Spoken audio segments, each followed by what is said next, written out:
नमः शिवाय। आज हम मिटलाइजेशन के बारे में बात करेंगे। अनादिकाल में सृष्टि में कुछ भी नहीं था, एम्प्टी स्पेस। तो उस एम्प्टी स्पेस में, उस चिति में विचार आया साकार रूप को अनुभव करने के लिए। साकार रूप यानी कि सूर्य, चंद्रमा, ग्रह, नक्षत्र, ये सब साकार रूप है। तो चिति में जब विचार उठा, और चिति में क्या है? केवल लाइट, लाइट ही लाइट, ज्योति, रोशनी। तो साइंस कहते हैं light can travel at a very high speed. तो जब चिति में विचार उठा, वो विचार लाइट के साथ ट्रैवल करा और वाइब्रेट होने लगा, एनर्जी पैदा हुआ, और जो विचार जो है वो सामने प्रकट होने लगा। सो विचार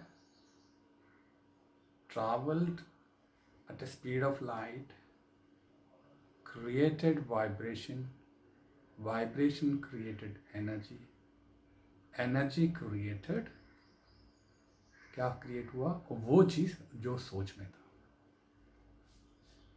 तो मनुष्य भी इसी तरह अपने चीज़ों को क्रिएट करते हैं। मन यानी कि एम्प्टी स्पेस, मन में विचार उड़ते हैं, उस विचार को मोमेंट मिलता है, और विचार का तेजी में, विचार का जो विचार है वो लाइट का स्पीड में ट्रैवल करता है और वाइब्रेशन क्रिएट करते हैं, एनर्जी क्रिएट करते हैं, और जो विचार जो भी है वो फिजिकल रूप में सामने पैदा होता है। तो इसी तरह हम अपने जीवन में जो भी क्रिएट किया है, स्वयं मैं खुद अपने सोच के द्वारा, अपने विचार के द्वारा पैदा किया है। तो मैं किसी और व्यक्ति को दोष कभी नहीं दे सकते। तो एक बात और ध्यान देना कि जो भी विचार मेरा मन में उड़ता है, चाहे अच्छा हो या बुरा, वो सामने प्रकट होना ही है। हो सकता है आज हो जाए प्रकट, इस हफ्ते हो जाए, अगले हफ्ते हो जाए, अगले महीने हो जाए, अगले साल हो जाए, और ये भी संभव है कि अगले जन्म में वो सामने प्रकट हो जाए। इसलिए बी वेरी वेरी केयरफुल।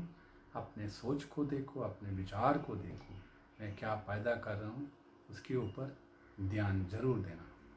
नमस्कार।